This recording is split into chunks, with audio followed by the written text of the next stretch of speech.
नमस्कार. सर्वात आधी तुम्ही सकाळपासून इथं बसलेले आहात, आधी तुमचे आभार व्यक्त करायला पाहिजे. का तर एक कर्तव्य दक्ष अधिकारी ज्याची समाजाला गरज आहे आणि आमच्यासारखा माणूस ज्याची समाजाला गरज आहे. काय कसली गरज तर परिवर्तन करण्याची. तर अशी एक संस्था आम्ही घेऊन आलोय. त्या संस्थेचं नाव आहे समर सोशल फाउंडेशन.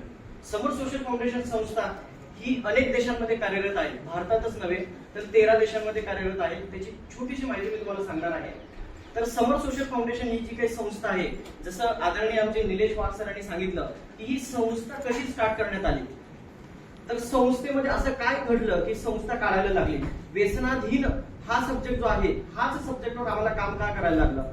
तर कोल्हापूरमधली घटना आहे ताराराणी पार्क जो आहे, हा एरिया सगळ्यांना माहित असेल. तर अशी एक घटना घडली आणि त्या घटनेने प्रेरित केलं व्यसनमुक्ती ह्या सब्जेक्टकडे वळण्यासाठी.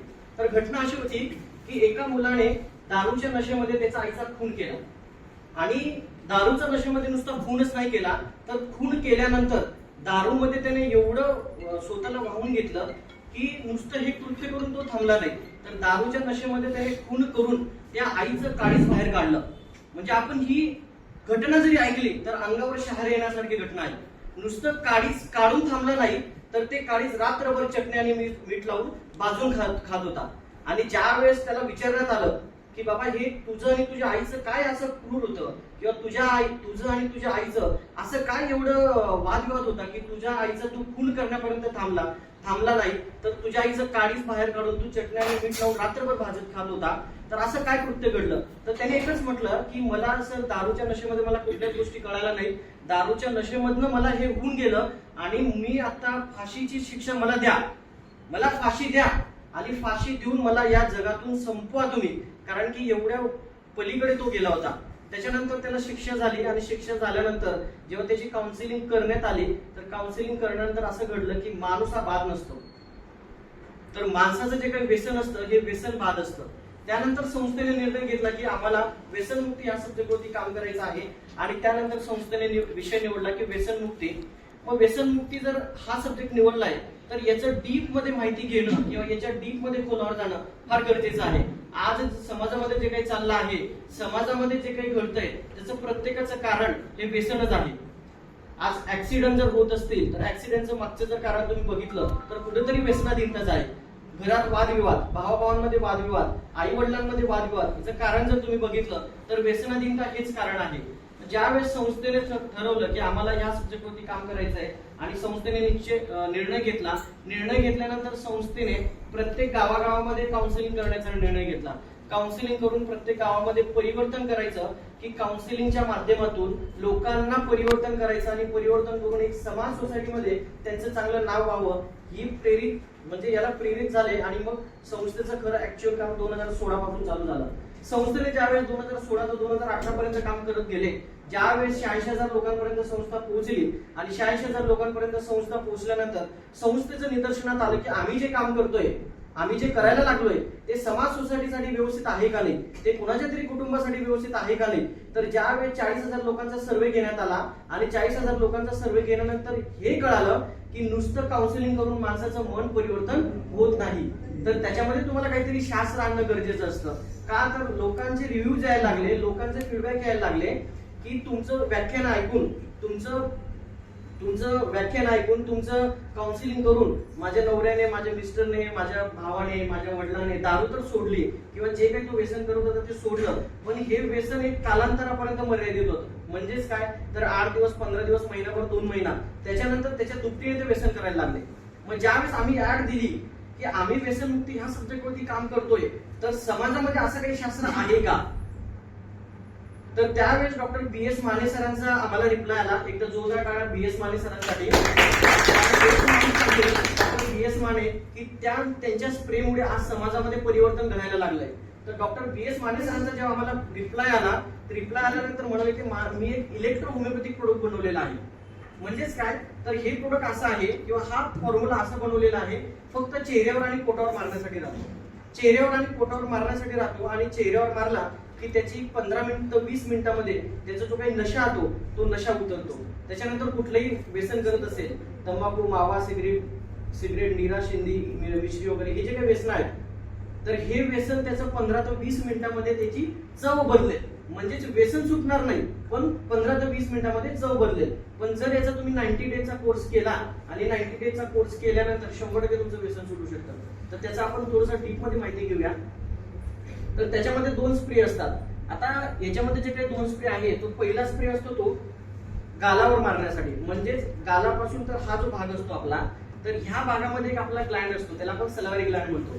तर सायंटिफिक लँग्वेज मध्ये असं म्हटलं जातं की सलावरी ग्लँड मध्ये मारल्यानंतर काय होतं की ज्याचं काम असतं, त्याचं एक काम असतं की ब्रेनला मेसेंजर पोहोचवायचं.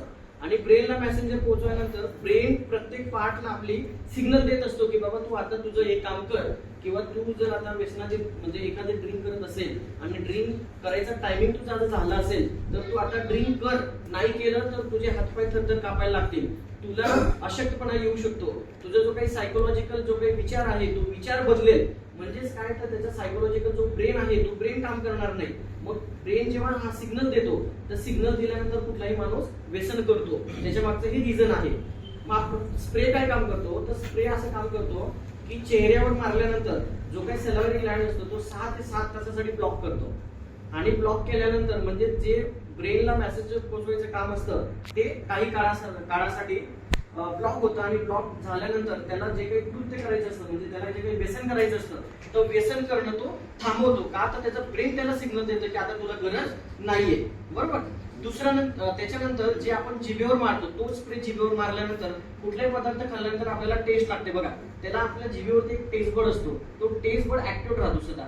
आणि तो ऍक्टिव्ह राहिल्यानंतर काय होतं की कुठलेही आपण व्यसन केलं किंवा आपण कुठलेही पदार्थ खाल्लं तर त्याच्यानंतर ती टेस्ट लागते. आणि हा स्प्रे मारल्यानंतर काय होतं की ती टेस्ट जी असते ती डिऍक्टिव्हेट होते. आणि डिऍक्टिव्हेट झाल्यानंतर त्याला व्यसनाची चव लागणार नाही, पण ऑदर जे काही आपण खातो त्याची चव मात्र पूर्णपणे द्यायला लागेल. म्हणजेच फक्त व्यसनाची चव त्याची बदलेल. मग एका साईडला काय केलं आपण, तर सलावरी ग्लँडला ब्लॉक केलं. दुसऱ्या साईडला काय केलं आपण, जे टेस्ट बड असतात त्याला डिऍक्टिव्हेट केलं. आणि डिऍक्टिव्हेट केल्यानंतर ब्रेनचं जे काही काम आहे त्याला आपण थांबवलं. त्याच्यानंतर माणूस जो व्यसन करतो, हा व्यसन हे 1 दिवसासाठी मर्यादित नसतं, तर ते एक दिवस, 10 दिवस, महिनाभर, 2 वर्ष, 3 वर्ष, 5 वर्ष, 10 वर्ष, 20 वर्ष असं हे व्यसन चालत असतं. तो व्यसन करून करून काय असतं की आपल्या शरीरामध्ये निकोटीन आणि अल्कोहोल याचा डाटा शिल्लक असतो. मग हा डाटा शिल्लक झाल्यानंतर काय होतं की याला रिमूव्ह करणं पण सायमल्टेनियसली गरज आहे. तर हा जो काही पोटावर मारण्याचा दुसरा स्प्रे आहे, एका याच्यामध्ये 2 स्प्रे असतात, तर हा पोटावर मारल्यानंतर नाभीच्या आजूबाजू 6 स्प्रे करायचे. तर 6 स्प्रे केल्यानंतर काय होतं की जे आपल्या आतमध्ये जे काही अल्कोहोल आणि निकोटीन साचलेलं असतं, तर ते alcohol day by day remove होतं. तर ते रिमूव्ह जे असतं ते आपलं घामाद्वारे, टॉयलेटद्वारे, त्याच्यानंतर युरिनद्वारे ते हळूहळू रिमूव्ह होतं. मग जर डाटा तुमचा निघून गेला तर जे काही शरीर असतं ते डिमांड करत नाही व्यसनाची. त्याच्यानंतर एका साईडला आपण त्याचं सलावरी ग्लँडला पण थांबवलं, टेस्ट बड पण थांबवले, शरीरातून डे बाय डे आपण त्याचं अल्कोहोल पण रिमूव्ह करतोय. मग एखाद्या पेशंटने जर अल्कोहोल डायरेक्ट सोडलं तर त्याला चक्कर येऊ शकतो, त्याचे जे काही हातपाय ते थरथर कापायला लागू शकतात, किंवा त्याचा ब्रेन काम करणार नाही. सायकोलॉजी जेव्हा त्याचा ब्रेन काम करत नाही, का, तर त्याच्या शरीरामध्ये फॉस्फरस आणि जे काही आपलं सल्फर असतं ते मेंटेन राहत नाही. मग शरीरातलं सल्फर आणि फॉस्फरस जर मेंटेन करायचं असेल तर त्याच्यासोबत त्याला अँटॉक्स टी हा काढा देणं गरजेचं असतं. तर हा अँटॉक्स टी काढा असा आहे, 120 वनस्पतीपासून आयुर्वेदिक फॉर्म्युला बनवलेला आहे की ज्याचं काम आहे छोट्या छोट्या 120 प्रॉब्लेम्सवरती काम करतो. तर हा काम कसं करणार, तर शरीरामध्ये जे काही टॉक्झिन्स असतात तर ते टॉक्झिन्स रिमूव्ह करायचं काम अँटॉक्स टी करत असतो. आणि शरीरामध्ये जो काही व्यसनाचा म्हणजे अल्कोहोलचा जो काही डाटा शिल्लक असतो त्याला डे बाय डे रिमूव्ह करायचं काम करतात. आणि शरीरातलं जे काही फॉस्फरस आणि सल्फर आहे ते सल्फर मेंटेन करण्याचं काम करतं. मग जस्ट लाईक जे आपण आयुर्वेदामध्ये असं म्हटलं जातं बघा की ईच अँड एव्हरी पर्सन 6 महिन्यातून एकदा पंचकर्म करणं गरजेचं असतं. म्हणजेच मिनी पंचकर्म म्हणून हा अँटॉक्स टी काढा काम करत असतो. म्हणून प्रत्येक व्यक्तीला अँटॉक्स टी घेणं गरजेचं आहे. आता तुम्ही आम्ही जे काही पिलो, आम्ही जे काही चहा पितो, हे पण एक व्यसन आहे. तर व्यसनाविषयी आपण थोडी माहिती घेऊया. तर जगाच्या लोकसंख्येच्या म्हणजे आज आपल्या जगामध्ये 140 करोड जनता आहे, बरोबर. 140 करोड पॉप्युलेशन आहे. त्या 140 करोड पॉप्युलेशनच्या त्याच्या अगेन्स्ट जर आपण डिवायडेशन करायला म्हटलं तर आज जगाच्या लोकसंख्येच्या व्यतिरिक्त 85% लोक असे आहेत की ज्यांना वेगवेगळ्या टाईपचं व्यसन आहे, बरोबर. म्हणजे 85% लोक असे आहेत की ज्यांना वेगवेगळ्या टाईपचं व्यसन आहे. आणि 85% मधून उरलेले 15% लोक जे आहेत त्या 15%ना आपण अल्कोहोलिक व्यसन आहे असं म्हणूया. म्हणजेच 85% जे लोक आहेत ते लोक येतात तुमचे निकोटीन रिलेटेड व्यसन. आता तुमच्यातलेच काही व्यक्ती बसलेले आहेत, आमच्यातलेच काही व्यक्ती बसलेले आहेत. व्यक्ती उठून टॉयलेटमध्ये गेला, टॉयलेटमध्ये गेल्यानंतर तंबाखू काढले, दॅट मीन्स हिडन व्यसन. ते व्यसन दिसत नाही. कोणी जाऊन बाहेर जाऊन स्मोक करून आलं म्हणजेच हिडन व्यसन, की जे दिसणारं नाहीये. मग जर जगाच्या पॉप्युलेशनच्या पर्सेंटेज पैकी आपण विचार केला तर 85% लोक हे वेगवेगळ्या टाईपचे व्यसन करतात. मग त्या 85%मध्ये जे काही व्यसनाचे 2 प्रकार असतात. मग व्यसनाच्या 2 प्रकारमध्ये पहिला प्रकार जो येतो तो निकोटीन रिलेटेड व्यसन. मग आता निकोटीन रिलेटेड व्यसन आपल्या बॉडीसाठी घातक आहे का अल्कोहोल रिलेटेड व्यसन घातक आहे ते आपण जरा बघूया. तर प्रकार जे आपण बघतोय 2 प्रकार आहेत most of the, nicotine related व्यसन आणि अल्कोहोल रिलेटेड व्यसन. आता निकोटीन रिलेटेड व्यसन म्हणजे काय, तर निकोटीन रिलेटेड व्यसन मध्ये माणसाला फील येतं. बरोबर, एखाद्याने सिगरेट पिले, जसं आपण एक्झाम्पल बघितलं, एखाद्याने तंबाखू खाल्ली, दॅट मीन्स त्याचं फक्त फील येतं, म्हणजे त्याचं अजून आजारामध्ये कन्वर्ट झालेलं नाहीये. आणि जे दुसरं व्यसन असतं ते अल्कोहोल रिलेटेड व्यसन. अल्कोहोल रिलेटेड व्यसन म्हणजे काय, ज्या माणसाचं व्यसन हे आजारामध्ये कन्वर्ट झालेलं असतं. मग निकोटीन अल्कोहोल रिलेटेड व्यसन मध्ये अजून 2 प्रकार येतात. एक जे काही सिम्पटम्स दाखवतं म्हणजेच माइल्ड टू मॉडरेट सिम्पटम्स आणि विड्रॉल सिम्पटम्स, असे 2 प्रकार असतात त्याच्यामध्ये. मग आता जे आपण बघायला लागलो की 85% लोक जे व्यसन करतात ते निकोटीन रिलेटेड व्यसन करतात. मग निकोटीन रिलेटेड व्यसन मध्ये काय येतात, तर तुमचं पहिली गोष्ट तंबाखू, दुसरी महत्वाची गोष्ट की सिगरेट, त्याच्यानंतर मावा, गुटखा, त्याच्यानंतर मिसरी, शिंदी, नीरा, हे जे व्यसन आहे हे तुमचे व्यसन येतात निकोटीन रिलेटेड व्यसन. मग आता असं म्हटलं जातं की मानवी जीवनाला अल्कोहोलपेक्षा निकोटीनचा जास्त धोका आहे. कसं काय ते बघूया आपण. का धोका आहे, आज तुम्ही कॅन्सर इन्स्टिट्यूट मध्ये जाऊन बघा. कॅन्सर इन्स्टिट्यूट मध्ये जर एखाद्या पेशंटला आपण बघितलं आणि त्याला जर विचारलं की तो आधी कुठल्या टाईपचं व्यसन करत होता, तर तो 100% सांगेल की गुटखा, मावा वगैरे, सिगरेट वगैरे हे व्यसन करत होतो. म्हणजेच कॅन्सरला कारणीभूत जे आहे ते तुमचं निकोटीन रिलेटेड व्यसन आहे. दुसरी महत्वाची गोष्ट, फोनवर बोलताना, फोन पण एक व्यसन आहे. चहा पण एक व्यसन आहे, त्याच्यावर आपण बोलूया. तर फोनवर बोलताना काय होतं की कोणीतरी इकडं गुटखा खातोय, एक हात फोनला आहे, ऍक्सिडेंट होतात. याचं कारण सुद्धा व्यसनच आहे. मग हे कुठेतरी आपण थांबवलं पाहिजे, कारण जगाच्या लोकसंख्येचे 85% लोक हे निकोटीन रिलेटेड व्यसन करतात. मग आता अल्कोहोल रिलेटेड व्यसन म्हणजे काय, तर जगाच्या लोकसंख्येच्या व्यतिरिक्त 15% जे काही लोक असतात ते अल्कोहोल रिलेटेड व्यसन करतात. म्हणजे बघा, जे आपण दारूवरती बोलायला लागलोय तो किती छोटा पार्ट आहे. 15%च लोक अल्कोहोल रिलेटेड व्यसन करतात.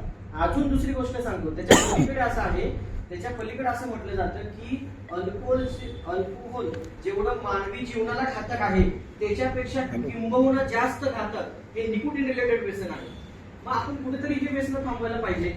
ठीक आहे सर, मीटिंग चालू करतो. तर आपल्याला जे काही BS माने सरांनी बनवलेला स्प्रे आहे तर तो वापरणं गरजेचं आहे. तर अल्कोहोल मध्ये जसं आपण बघतोय की 15% लोक हे अल्कोहोल रिलेटेड व्यसन करतात, तर त्या 15% मध्ये पण डिवायडेशन आहे. तर 15% पैकी जे 5 किंवा 6% लोक आहेत त्या लोकांना निवासी व्यसन, मला टिफिन करून ठेवा, मला निघायचंय 7 वाजता. जगाच्या लोकसंख्येच्या व्यतिरिक्त जे काही 5 ते 6% लोक आहेत तेच लोक हे विड्रॉल सिम्पटम्स मध्ये असतात. कसं, कारण की 15% मध्ये जे काही लोक येतात काही ओकेशनली घेतात, काही जे असतात 2 महिन्यातून, 1 महिन्यातून, 6 महिन्यातून असं ड्रिंक करतात.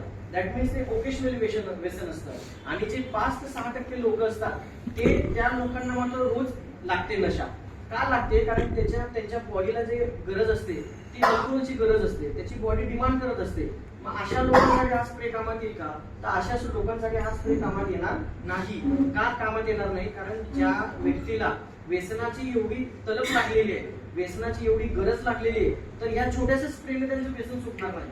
तर त्या अशा 5 ते 6% लोकांसाठी काय करायला पाहिजे, तर जे विड्रॉल सिम्पटम्स मध्ये आहे. आता विड्रॉल मध्ये काय, तर आमच्या भाषेमध्ये असं म्हटलं जातं की विड्रॉल म्हणजे काय, ज्याचं शरीर जे आहे ते पिवळसर दिसतंय, पिवळं दिसतंय, ज्याच्या शरीरावर असं झालेलं आहे की जॉन्डिसचे लक्षण दिसत आहे, जो वीक झालेला आहे, ज्याचं वजन वेट लॉस व्हायला लागलंय. दॅट मीन्स काय, तर आता दारू त्याला पित नाही, म्हणजे माणूस दारूला पित नाही तर दारू त्याला प्यायला लागले. म्हणजेच काय, तर त्याच्या ब्रेन पर्यंत व्यसन गेलेलं आहे. म्हणजे व्यसन हा एक आजार बनलेला आहे. तर आजाराला जर आपल्याला थांबवायचं असेल तर आजारासाठी आपण काउन्सिलिंग किंवा हे काम करू शकतं का, किंवा हा छोटासा स्प्रे काम करू शकतं का, तर अजिबात नाही.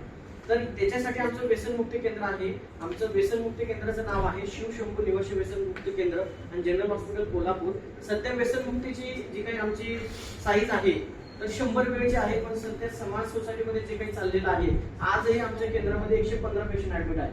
म्हणजेच केंद्राची साईज 100 बेडची आहे, पण आज 115 पेशंट ऍडमिट आहे. एवढे व्यसन रिलेटेड जे काही लोक आहेत, म्हणजे एवढे लोक विड्रॉल सिम्पटम्स मध्ये आहेत.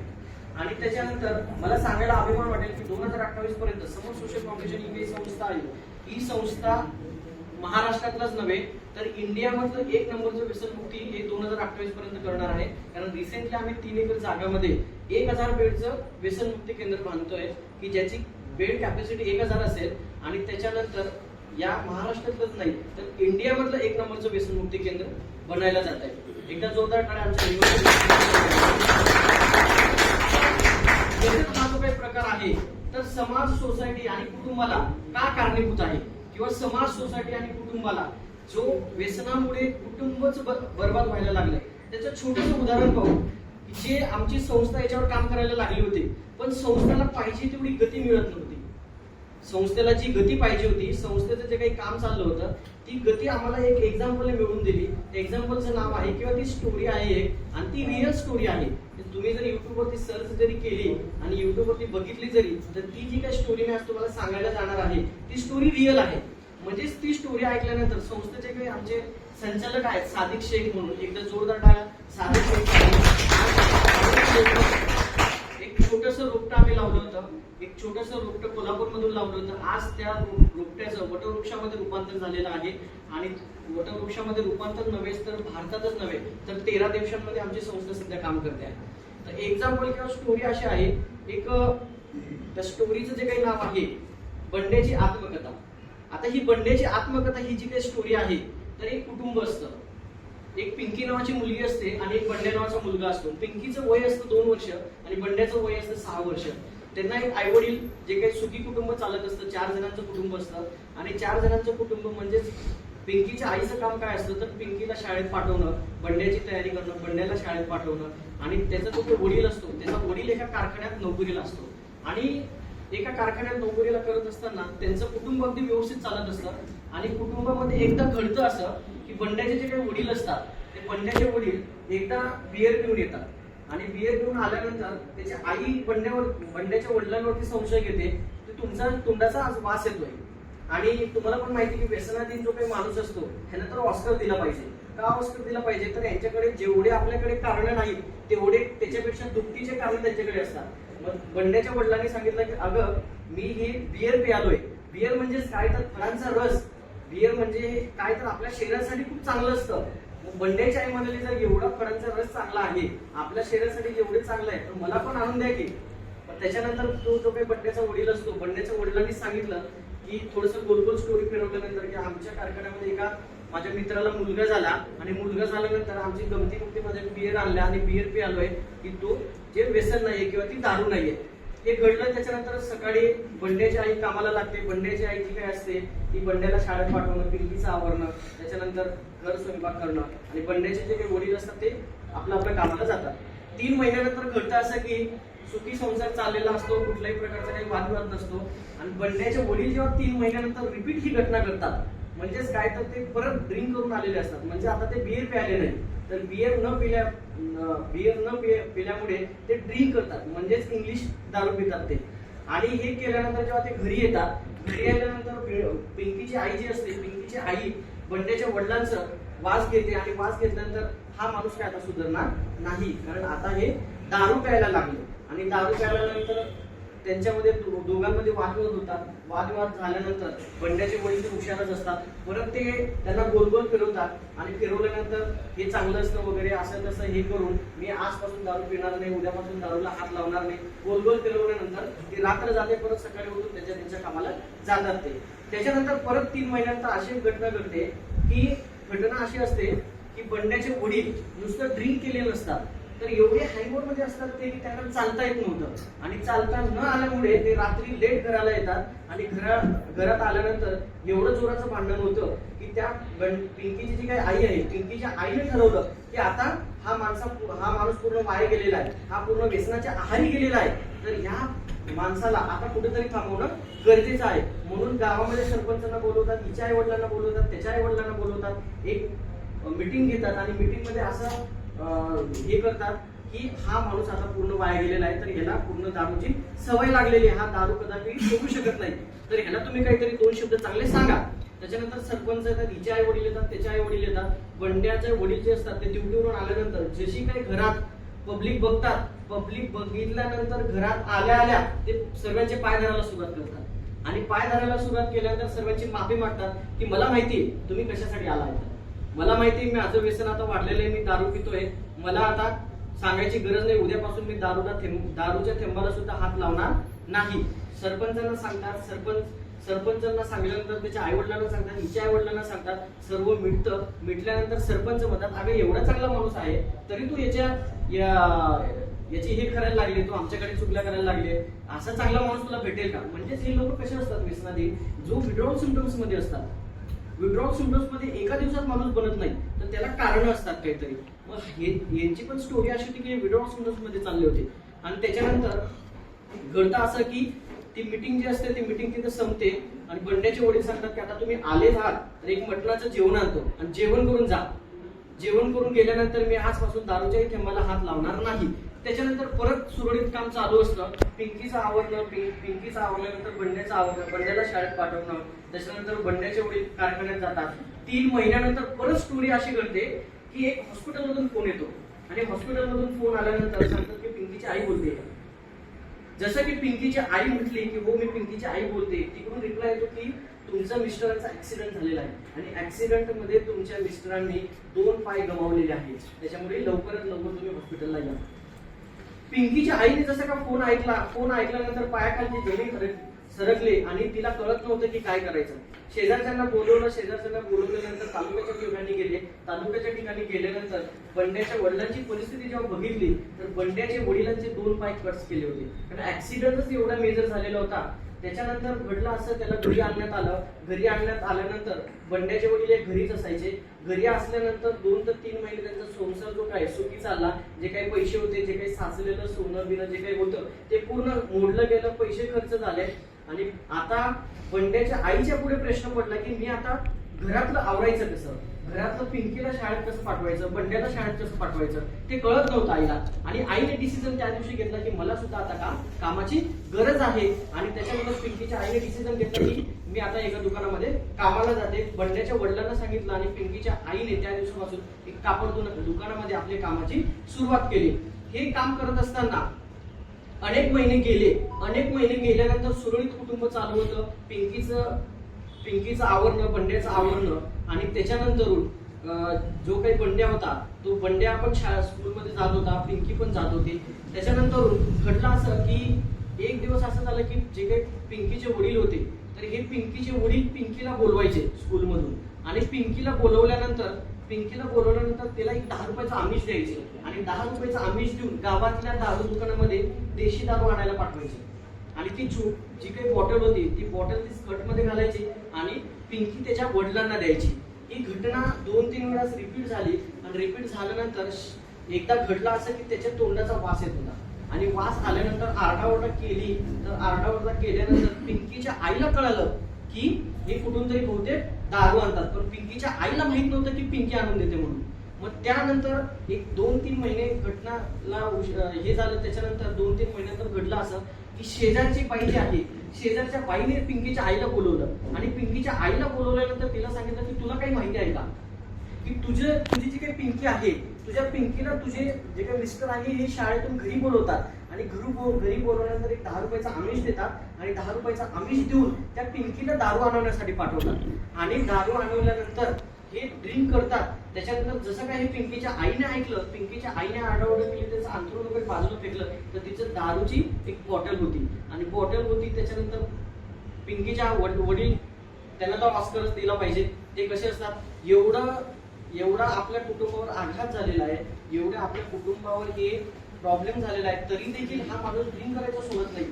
त्याच्यानंतर पिंकीचं आणि त्याच्या आई वडिलांचं जोरात भांडण झाल्यानंतर पिंकीचे वडील रडले. पिंकीच्या वडिलांनी सांगितले की ज्याच्यामध्ये माझे दारूमुळे माझं आयुष्य बर्बाद झालेलं आहे, माझ्या पिंकीचं आयुष्य, माझ्या बंड्याचं आयुष्य चाललंय, तर त्या दारूला मी आजपासून हात लावणार नाही. एवढं झाल्यानंतर त्यांनी सुद्धा प्रॉमिस केलं आणि त्याच्यानंतर परत त्यांचं कुटुंब सोडून चालायला लागलं. घरातलं जे काही वातावरण होतं व्यवस्थित झालं. त्याच्यानंतर घडलं असं की परत एकदा बंड्याच्या वडील जे होते, बंड्याच्या वडिलांनी त्या पिंकीला दारूच्या दुकानात पाठवलं आणि त्या दिवशी घडलं असं की पिंकीची आई जी होती, पिंकीची आई ही दुपारी घरी आली आणि दुपारी घरी आल्यानंतर बघतेच काय तर पिंकी घरात नाही. त्याच्या मिस्टरला विचारते की पिंकी गेली कुठे. तर तिचे वडील म्हणाले की पिंकी असेल बघ, इथं कुठेतरी असेल, बघ जरा. त्याच्यानंतर तिला कळालं की पिंकी जर घरी नाहीये, बाहेर नाहीये, तर कुठे असेल पिंकी? दारूच्या दुकानामध्ये. पिंकीच्या आईने जसा की दारूच्या दुकानाकडे पाऊल पाडलं तर पिंकी तिकडून दारूची बॉटल घेऊन जशी का वळाली, पिंकीची आई समोर उभी राहिली. पिंकीच्या मनात प्रश्न आला की आता आई आली आणि आईने बजावलं होतं की पिंकी ही कोणा तुझ्या वडिलांचं ऐकू नको. तुझ्या वडिलांनी किती जरी तुला आमिष दिलं तरी त्यांना दारूच्या दुकानाची बॉटल आणून द्यायची नाही. त्याच्यानंतर पिंकी जेव्हा वळाली तर पिंकी वळाल्यानंतर तिला कळत नव्हतं की मी आता काय करू आणि आईला कळत नव्हतं की मी आता दोष कोणाला देऊ. माझ्या नवऱ्याला दोष देऊ की ही पिंकीला दोष देऊ की दारू दुकानाला दोष देऊ. त्याच्यानंतर तिने काय पिंकीच्या कानाखाली वाजवली आणि पिंकी जशी का तिच्या समोर होती, स्कर्ट मध्ये तिने दारूची बॉटल लपवली होती. जसा का तिने टर्न घेतला मारल्यानंतर ती एका दगडावरती पडली आणि दगडावरती पडल्यानंतर ती दारूची बॉटल जी होती ती पोटात फुटली आणि फुटल्यानंतर तिच्या काय काचा होत्या, काचा पूर्ण आतमध्ये गेल्या. आतमध्ये गेल्यानंतर जेव्हा पिंकीच्या आईने ती पिंकीला बाजूला केला तेव्हा पूर्ण पिंकी ही रक्तबंबाळ झाली होती आणि रक्तबंबाळ झाल्यानंतर पिंकीच्या आईने आरडाओरडा केला. आरडाओरडा केल्यानंतर गावातल्या लोकांना बोलवलं आणि गावातल्या लोकांना बोलून पिंकीच्या आईने तालुक्याच्या ठिकाणी नेलं. तालुक्याच्या ठिकाणी नेल्यानंतर घडलं असं की तिथल्या डॉक्टरांनी सांगितलं पिंकीच्या आता फारच काचा आतमध्ये गेल्या आहेत, तर पिंकीची वाचण्याची शक्यता नाहीये, तर तुम्ही तालुक्याच्या जिल्ह्याच्या ठिकाणी घेऊन जा. आणि जिल्ह्याच्या ठिकाणी घेऊन जात असताना पिंकी ही वाटेतच दगावली आणि पिंकी वारली. तिला कळत नव्हतं तिच्या आईला की दोष मी कोणाला देऊ. नंतर पिंकीचं जे काही प्रेत आहे ते घरी आणण्यात येतं. पण पिंकीची आई जेव्हा ती मेली त्या वेळेपासून तरी 8 दिवसापर्यंत पिंकीची आई रडलीच नाही. पिंकीच्या आईच्या डोळ्यात अश्रूच नाही. ती त्याच सायकल मध्ये फिरत होती, तेच स्वतःला दोष देत होती की मी दोष मला देऊ, दोष माझ्या नवऱ्याला देऊ, दोष माझ्या पिंकीला देऊ का दोष माझ्या त्या दारू दुकानाला देऊ. कारण पिंकी जेव्हा स्कूलमध्ये जात होती तर पिंकी ही येणाऱ्या काळामध्ये तिचे जे काही टीचर होते, टीचर असे म्हणायचे की येणाऱ्या काळामध्ये तुझी जरी परिस्थिती गरिबीची असली तर ही पिंकीचा जो काही ऐकू आहे हा ऐकू फार हुशार आहे, पिंकीचा ऐकू खूप छान आहे. येणाऱ्या काळामध्ये ही पिंकी आयएस ऑफिसर होऊ शकते असं आम्हाला वाटतंय. पिंकी एवढी हुशार आहे तर तुम्ही तिची काळजी घ्या. आणि त्या पिंकीला आज तिच्या आईने गमावलं होतं. तिला कळत नव्हतं की मी दोष कोणाला देऊ. त्याच्यानंतर 8 दिवस झाल्यानंतर घडलं असं की पिंकीच्या आईने घरात एवढा हुंबाटा फोडला, इतकी रडली आणि रडलीनंतर पिंकीच्या आईने घरात जे काही रॉकेलची डबडी पडली होती तिला घेतलं, तिच्या नवऱ्याच्या अंगावर टाकली, तिच्या स्वतःच्या अंगावर टाकली आणि स्वतःला गाडी लावून दोघेही जळाले. आणि जळाल्यानंतर शेजारच्यांना कळालं, जे काही गावातले लोक होते गावातले लोक जमले आणि गावातल्या लोकांनी दोघांनाही बाहेर काढलं. त्याच्यानंतर बाहेर काढल्यानंतर पिंकीची आई जी होती, पिंकीची आई ही 70% जळाली होती आणि पिंकीचे जे काही वडील होते, पिंकीचे वडील हे 80% जळाले होते. कळत नव्हतं. मग दोघांनाही नेलं. त्याच्यानंतर दोघांना नेल्यानंतर पिंकीचे जे काही वडील होते 5 दिवसानंतर पिंकीचे वडील वारले. त्याच्यानंतर 7व्या दिवशी पिंकीची आई वाढली आणि आता राहिला कुटुंबामध्ये फक्त बंड्या जो होता तो हा बंड्या 2 वर्षाचा होता आणि पिंकी जी होती ती 6 वर्षाची होती. बंड्या हा बघत होता, हे दृश्य बघत होता. बंड्याला कळत नव्हतं की आज या जगामध्ये माझी आई नाहीये, या जगामध्ये माझे वडील नाहीये. वडील कशी जरी असले तरी ते आज माझे वडील होते. तर वडील नाही, माझी छोटीशी बहीण जिचं नाव पिंकी आहे आणि पिंकी ही येणाऱ्या काळामध्ये आयएस ऑफिसर होऊ शकली असती, एक मोठी जबाबदार व्यक्ती किंवा एक मोठी अधिकारी होऊ शकली असती, ती आज जगामध्ये नाहीये. बंड्याला कळत नव्हतं. नंतर बंड्याला गावात आणलं गेलं. गावामध्ये काही दिवस बंड्याचा सांभाळ केला गेल्यानंतर बंड्या आज मोठा झालेला आहे. बंड्या आज मोठा व्यावसायिक आहे आणि बंड्याचं जे काही कुटुंब हे व्यसनामध्ये बडबाद झालेलं आहे.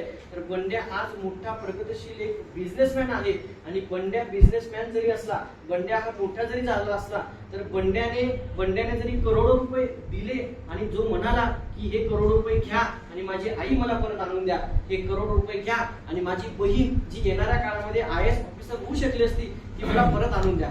म्हणजेच एका दारूमध्ये अनेक कुटुंब उद्ध्वस्त होतात. या उदाहरणाचा आणि आपल्या संस्थेचा काय संबंध? तर हे उदाहरण ऐकल्यानंतर, ही स्टोरी ऐकल्यानंतर संस्थापक साहेबांच्या मनामध्ये खूप पेटली की आता ही जी काही आपली संस्था आहे ही कोल्हापुरातच नाही तर पूर्ण देशामध्ये गेली पाहिजे, आणि पूर्ण देशातच नाही तर अनेक देशांमध्ये काम झालं पाहिजे. तर आज मला सांगायला अभिमान वाटेल, संस्थेचं काम येणाऱ्या 10 वर्षामध्ये जे आम्ही केलेलं आहे, तर आज भारतातच नव्हे तर भारताच्या बाहेर 13 देशांमध्ये संस्थेचं काम चालू आहे. तर मग आज तुम्ही अगर माना अगर नका माना, तुमचं इथं येणं आणि माझं येणं हे पण एक विधिलिखित आहे. तुमचं आणि माझं भेटणं, मी जे तुमच्याशी काही बोलतो आहे हे पण एक विधिलिखित आहे. एक त्याच्यावरून स्टोरी सांगतो तुम्हाला, एक उदाहरण सांगतो म्हणजे तुमचं लक्षात येईल. तुकाराम महाराजांचे एक मोठे तुकाराम महाराज जे आहे, तुकाराम महाराजांचे एक मोठे शिष्य असतात, आणि शिष्य जे असतात, शिष्याकडे एक बाई आलेली असते, आणि त्या ती बाई शिष्याला म्हणते की माझा मुलगा जो आहे, माझा मुलगा हा गुळ खातो, तर महाराज तुम्ही याला काहीतरी सांगा जेणेकरून हा त्याचा गुळ सोडेल. महाराजांनी म्हटलं ठीक आहे, उद्या घेऊन ये. जेव्हा ती बाई महाराजांकडे गेली आणि सांगितलं की महाराजाला सांगा तुम्ही हा गुळ खातो, त्याच्यानंतर महाराज म्हणाले की उद्या घेऊन ये. त्याच्यानंतर दुसऱ्या दिवशी बाई येते, दुसऱ्या दिवशी पण परत महाराज म्हणतात की आज नको, दुसऱ्या दिवशी घेऊन ये. तिसऱ्या दिवशी पण असंच घडतं. तिसऱ्या दिवशी पण बाई येते की महाराजाला तुम्ही काहीतरी सांगा, हा माझा मुलगा खूप गुळ खातो, तर गुळ खाणं हे वाईट आहे हे तुम्हाला व्यवस्थित सांगा. महाराज म्हणतात की आज नको, आज माझा मूळ नाहीये. तर असं करत करत 5व्या दिवशी जेव्हा येते आणि 5व्या दिवशी म्हणते की महाराज तुम्ही याला काहीतरी सांगा, माझा मुलगा हा गुळ खातो. तर महाराज म्हणाले की बाळ इकडे. तो आज जवळ आल्यानंतर महाराज त्याच्या कानात सांगतात की बाळ, गुळ खाणं हे चांगलं नसतं, हे वाईट असतं. तो मुलगा म्हणतो की महाराज ठीक आहे, आजपासून मी गुळ खाणं सोडलं. किती सिंपल गोष्ट आहे, किती सिंपल गोष्ट आहे. महाराजांनी सांगितलं की 2 मिनिटं की तू गुळ खाणं सोड, गुळ खाणं हे चांगलं नसतं, शरीरासाठी हे घातक असतं, तर तू गुळ खाणं आजपासून सोड. जेव्हा हे शब्द महाराजांनी त्या मुलाला सांगितलं, मुलाच्या आईने म्हटलं की महाराज मी तुमच्याकडे 5 दिवसापासून येते, तर हे तुम्ही एक पहिल्या दिवशी पण सांगू शकले असते. पहिल्या दिवशी तुम्ही म्हणू शकले असते की महाराज इकडे हे बाळ, गुळ खाणं चांगलं नसतं, गुळ तुझ्या शरीरासाठी धोकादायक आहे, तर तू गुळ खाणं सोड. तुम्ही पहिल्या दिवशी सांगू शकले असते.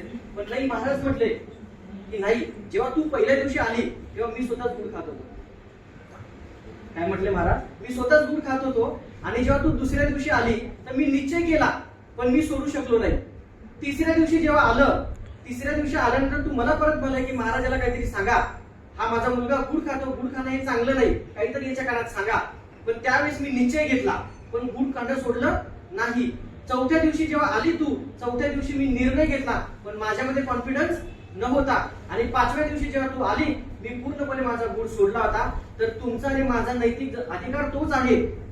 जिभेवर ज्याच वेळेस जे शस्त्रासारखे धारदार शब्द त्याच वेळेस येतात, ज्यावेळेस आपण स्वतः कुठलं तरी व्यसन सोडतं. आणि जरी आपल्यामध्ये कुणी बघणारं नसतं, जरी आपण 2 व्यक्ती असणार आणि 2 व्यक्तीमध्ये कुणीतरी व्यसन करत असेल, जर कुणीतरी बघणारं नसेल, पण एक लक्षात घ्या, कुणीतरी तिसरा व्यक्ती आहे जो निसर्ग नावाची वरती वस्तू बसलेली आहे, ती कुठेतरी आपल्याला बघते. आणि एक निसर्ग म्हणून आपण काहीतरी, आपली एक जबाबदारी असते, नैतिक जबाबदारी असते की आपण जेव्हापर्यंत आपण स्वतः सोडत नाही तोपर्यंत आपल्याला दुसऱ्याला सांगण्याचा अधिकार नाही. म्हणून आजपर्यंत जर कोणी इथं व्यसन करत असेल, कुठलंही व्यसन असू द्या, गुटख्याचं असू द्या, मावाचं असू द्या, दारूचं असू द्या, सिगरेटचं असू द्या, स्वतःने एक निर्णय घ्या, स्वतःशी मनाशी कुणगाड घाता की समाज सोसायटीसाठी जे माझं काम आहे, जे माझं काम मी करायला लागलोय, एक कर्तव्य दक्ष काम आहे, आणि समाजाला माझं जे काही गरज आहे, ही गरज ही शेवटपर्यंत आहे.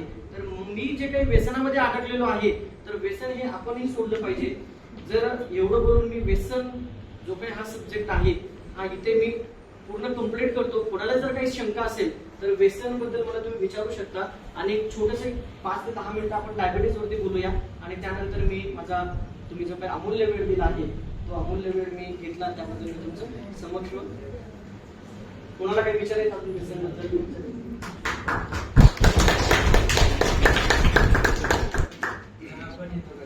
हो, हा सब्जेक्ट असा आहे सर, याच्यावर आमची 2 दिवसाची ट्रेनिंग होती. याच्यावरची आमची ट्रेनिंग होते ना, ही 2 दिवसाची ट्रेनिंग होते. हा अर्ध्या तासात, 1 तासात, 2 तासात संपणारा विषय नाही. जसं मी तुम्हाला सांगितलं की व्यसनामध्ये 2 प्रकार आहेत, तसं तिसरा प्रकार जो आहे, तिसरा प्रकार म्हणजे चहा. बरोबर. आता चहा म्हणजेच काय, तर भारतीय लोक जे आहेत, हे भारतीय लोक जे आहेत, भारतीय लोकांना चहाची सवय, जी कधी न संपणारी आहे. पण आजपासून मी जे तुम्हाला चहाबद्दल सांगणार आहे, कदाचित उद्यापासून तुम्ही चहा पूर्णपणे सोडू शकता. ऐकायला तयार आहात? तयार आहात ऐकायला सर्वजण? ओके. तर चहा हा जो काही सब्जेक्ट आहे, आम्ही सर्व लोकांना चहाची व्यसन आहे, बरोबर. जसं मोबाईलचं व्यसन आहे, गेमचं व्यसन आहे, जसं मी तुम्हाला व्यसनाचे प्रकार सांगितलं, तसं चहा एक व्यसन आहे. तर चहा कसं व्यसन आहे ते बघूया आपण. तर जेव्हा आपण चहापत्ती असते बघा, तर आयुर्वेदामध्ये असं म्हटलंय की चहापत्तीमध्ये जो असतो ना, तो टॅनिन नावाचा एक घटक असतो. एक अँटीऑक्सिडंट म्हणून प्रॉपर्टीज असते, ज्याला आपण टॅनिन म्हणतो. तर चहापत्तीमध्ये तो टॅनिन असतो. आणि जसं की चहा पाण्यामध्ये आपण चहापत्ती टाकली, बरोबर, त्याच्यानंतर काय टाकतो आपण? साखर टाकतो. आता कुणाला माहित नसेल, साखर हा स्वीटनर एजंट आहे, बरोबर. पण साखरमध्ये गंधक आणि फॉस्फरस असते, माहिती कोणाला? जर गंधक आणि फॉस्फरस, आणि ज्या वेळेस टॅनिंग मध्ये गंधक आणि फॉस्फरस टाकलं जातं, त्यावेळेस जे काही पाणी असतं, पाण्यामध्ये विष तयार होतं. काय तयार होतं? विष तयार होतं. आणि विष तयार झाल्यानंतर दूध काय? दूध हे अमृत आहे, बरोबर. दूध हे अमृत आहे. मग अमृताला जर तुम्ही विष मध्ये टाकलं तर काय तयार होईल? विष तयार होईल. ते विष आपण रोज घेतो भारतीय लोक, आणि त्या विषला आपण नाव दिलेलं आहे अमृत तुल्य. ते रोज आपण घेतो. तर मला पण मी खंत व्यक्त करतो की माझा जो काही अधिकारी आहे किंवा समाजासाठी जे काही करायला लागलाय, तुम्हाला स्टँडिंग जॉब खूप आहे, बरोबर. स्टँडिंग जॉब खूप असल्यामुळे कुठेतरी क्लिक झालं पाहिजे म्हणून आपण सर्व लोक चहा पितो, पण कुठेतरी तुम्ही हे कमी केलं पाहिजे. आयुर्वेदामध्ये असं म्हटलं जातं की दूध हे जे पितात, दूध हे 7 वाजताच पिलं गेलं पाहिजे. पण आपले लोक असे आहेत, संध्याकाळी सकाळी घ्यायला पाहिजे. दुधाची जी काही आयुर्वेदामध्ये सांगितलं गेलेलं आहे, तर आयुर्वेदामध्ये असं म्हटलंय की दूध हे अमृत आहे, आणि अमृतला तुम्ही सूर्यास्त होण्याच्या अगोदर पिलं गेलं पाहिजे. म्हणजे सूर्यास्त संपण्याच्या अगोदर तुम्ही पिलं गेलं पाहिजे. तर आयडियल जी काही थेरपी आहे दूध पिण्याची, ती संध्याकाळची 7 वाजेची. तर मला अपेक्षा आहे की जेवढं तुम्हाला चहा सोडता आलं तेवढं चहा सोडा. याच्यावर जर बोलायला गेलो तर पूर्ण दिवस मी बोलू शकतो, कारण विषय असा आहे की चहा जो आहे ना, हे जे काही आजार आहेत, हे आजार ही मानसिकतेशी रिलेटेड आहे. जी काही मानसिकता असते ना, असं म्हटलं जातं की बहुत सारी बीमारियां, म्हणजे बहुत सारी बीमारी भी एक मानसिकता है, आजार भी एक मानसिकता है, और कई सारे बीमारियां हे भी मानसिकता आहे. म्हणजेच काय, तर तुमची मानसिकता जर स्ट्रॉंग ठेवली तर कॅन्सर सारख्या आजाराला सुद्धा तुम्ही हारू शकता. एवढी आपल्या मानसिकतामध्ये ताकद आहे. जे काही आध्यात्मिक लोक आहेत, मानसिकतामध्ये असं म्हटलं जातं की जर मी या व्यक्तीकडे बघितलं तर त्याला जळण्याची, म्हणजे त्याला जाळू शकतो, एवढी आपल्या मानसिकतामध्ये पॉवर आहे, एवढी आपली मानसिकता स्ट्रॉंग असते. तर कधीतरी मानसिकता पॉझिटिव्ह ठेवणं, कधीतरी मानसिकता ब्रॉड ठेवणं फार गरजेचं आहे. जे काही आपण काम करायला लागलोय, कधीतरी आपल्याला स्ट्रेस येतो, पण कधीतरी मिरर समोर येऊन उभा राहून बोला की मला आज समाजाची गरज आहे. मी जर आज असलो तर माझ्यामुळे अनेक जे कुटुंब आहेत, हे कुटुंब सुखीचे संसार करतात. अनेक कुटुंब सुखीचे चहा, सुखीचे जे काही खाणं पिणं आहे ते घेतात. कारण का, तर मी इथं स्टँडिंग जॉब करतोय. अनेक लोक आपल्या सीमेवरती असतात. का, तर ते श्वास आम्ही लोक तेव्हाच घेतो की तुम्ही लोक तिथं काहीतरी कर्तव्यनिष्ठ जी काही ड्युटी आहे ती तुम्ही बजावत असतात. पण फक्त थोडंसं कमी करा मी म्हणत नाही, कारण की तुमचा जॉबच तो आहे. तुमचं स्टँडिंग वर्क असल्यामुळे तुम्हाला डायरेक्ट सोडता येणार नाही, पण कुठेतरी कमी करण्याची गरज आहे. आणि कुठेतरी आपल्या समाजामध्ये आयुर्वेदाला महत्व देणं गरजेचं आहे. 3000 वर्षापूर्वी असं म्हटलं जात होतं, त्यावेळेस कधी डॉक्टर होते का? त्यावेळेस कधी कोणी होतं का? त्यावेळेस एवढे आजार पण नव्हते. पण त्यावेळेस आयुर्वेदामध्ये असं काही जडीबुटी होते की ज्याच्यावर माणूस हा बरा व्हायचा. आणि आज झालं काय, आज 75% तर 80% कारण हे जे काही डिसीज आहे हे माणसाच्या मानसिकतेशी डिपेंड आहे. तर आधी तुमची मानसिकता स्ट्रॉंग ठेवा, आधी तुमची मानसिकता ब्रॉड ठेवा. कितीही लॉंग, कितीही तुमच्या याच्यामध्ये बर्डन येऊ द्या, कितीही मोठा प्रॉब्लेम होऊ द्या, पण ज्या वेळेस तुमची मनाची तयारी असते की नाही, या प्रॉब्लेमवरती जगामध्ये सोल्युशन आहे, माझ्या माइंडमध्ये याच्यावर काहीतरी सोल्युशन आहे, तर ज्या दिवशी तुम्ही मानसिकता ब्रॉड ठेवणार, ज्या दिवशी तुम्ही मानसिकता स्ट्रॉंग ठेवणार, या जगाला सुद्धा हरवण्याची ताकद एका व्यक्तीमध्ये असते. तर असंच आपलं जे काही दुसरं अभियान आहे डायबिटीस अभियान म्हणजे शुगर अभियान. तर मला एक प्रश्न विचारायचा, इथं बसलेले कोण कोण शुगर पेशंट आहेत, म्हणजे मला त्या पद्धतीने बोलता येईल. कोणीच नाही. तर आपण एक छोटस याच्यावर एक्झाम्पल घेऊया. एक्झाम्पल म्हणजे एक छोटस मी सांगतो तुम्हाला. तर जसं व्यसनाधीनता हा सब्जेक्ट मोठा बनलेला आहे समाजामध्ये, तसंच डायबिटीज जो काही सब्जेक्ट आहे हा फार मोठा बनलेला आहे. डायबिटीज जो काही आजार आहे, तर हा डायबिटीज आजार म्हणजेच काय, तर शुगर म्हणजेच काय, डायबिटीज, आणि डायबिटीज म्हणजेच काय, तर मधुमेह. तर हा जो काही मधुमेहाचा आजार आहे हा एक आजार नसून तुमच्या शरीरातली जी काही संरचना आहे ज्याचा बिघाड आहे, ज्याला एक छोटासा आपल्या शरीरामध्ये पार्ट असतो ज्याला आपण पॅन्क्रियास म्हणतो, आणि हे पॅन्क्रियास जेव्हा आपल्या बॉडीमध्ये इनॅक्टिव्ह होतं, पॅन्क्रियास जेव्हा नैसर्गिकरित्या इन्सुलिन तयार करणं बंद करतं, कोणाच्या माध्यमातून बंद करतं, ते का बंद करतं, तर असं म्हटलं जातं की मानवी बॉडी जी आहे ही 70,000 करोड सेल्सने बनलेली आहे, आणि त्यातले जे काही महत्वाचे इम्पॉर्टंट सेल्स आहेत ते म्हणजे अल्फा, बीटा आणि डेल्टा.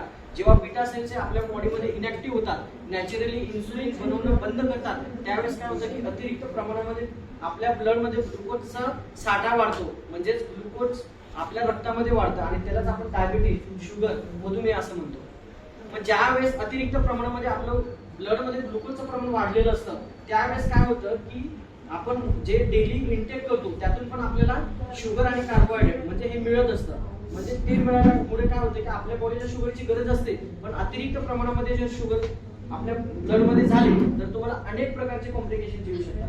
तर कॉम्प्लिकेशन्स काय येऊ शकतात, हातापायांना जळजळ होणे, तळपायाचे आग होणे, डोळ्यांची जळजळ होणे, आम्लपित्त, ऍसिडिटी, मायग्रेनचा त्रास, हेडेकचा त्रास, फ्रिक्वेंटली युरिनेशन होणे, सेक्शुअल प्रॉब्लेम, अनेक प्रकारचे कॉम्प्लिकेशन छोटे छोटे येत असतात. त्याच्यानंतर मेजर कॉम्प्लिकेशन जर गेलं, मेजर कॉम्प्लिकेशन मध्ये जर तुम्ही गेलं, ज्यावेळेस ब्रेन पर्यंत जो काही आपला रक्तस्राव असतो, हा रक्तस्राव न गेल्यामुळे काय होतं की ब्रेन पासून जे काही वेन्स असतात ते नाकाच्या, डोळ्याच्या ह्या वेन्स एकच असतात. त्यावेळेस काय होतं की आपल्याला कदाचित पॅरालायसिस पण होऊ शकतो, हार्ट, किडनी, लिव्हर डॅमेज होऊ शकतो. तर अशामुळे असे जे काही लोक समाजामध्ये आहेत, तर असे लोक आहेत की डायबिटीज झाल्यामुळे डायबिटीजच्या कॉम्प्लिकेशन्स मध्ये आत्महत्या करण्यापर्यंत जो विचार लोकांचे गेलेले आहेत.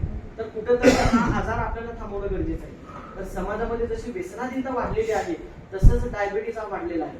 का वाढलेला आहे, छोटस तुम्हाला एक सर्वे सांगतो. 2022च्या सर्वे प्रमाणे जे डायबिटीजचे भारतामध्ये रुग्ण आहेत, जगाच्या लोकसंख्येच्या व्यतिरिक्त 40% लोक असे आहेत की हे डायबिटीजने ग्रासलेले आहेत.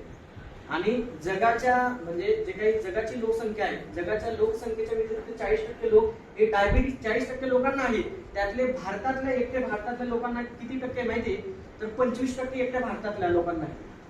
तर 2035च्या सर्वे प्रमाणे असं म्हटलं जातं की जे काही आपल्या मोठ्या मोठ्या संस्था आहेत, WHO, ICMR या ज्या काही संस्था आहेत, या संस्था असं म्हणतात की 2035 पर्यंत ही संख्या डबल होणार आहे.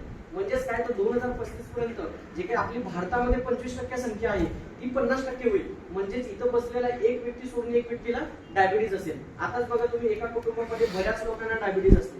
घरातले 6 लोक असतील तर कमीत कमी 4 लोकांना डायबिटीज असते. त्याचं कारण असतं की डायबिटीज मध्ये प्रकार आहेत. डायबिटीज मध्ये कुठले प्रकार आहेत, तर टाईप 1, टाईप 2 हे 2 प्रकार आहेत. मोस्ट ऑफ द भारतामध्ये जे काही डायबिटीजचे रुग्ण आढळतात तर हे टाईप 2 चे रुग्ण आहेत. टाईप 2 वरती आपल्याला काम करणं गरजेचं आहे. कारण टाईप 1 मध्ये होतं काय माहितीये का, जन्मापासूनच पॅन्क्रियास काम करत नाही.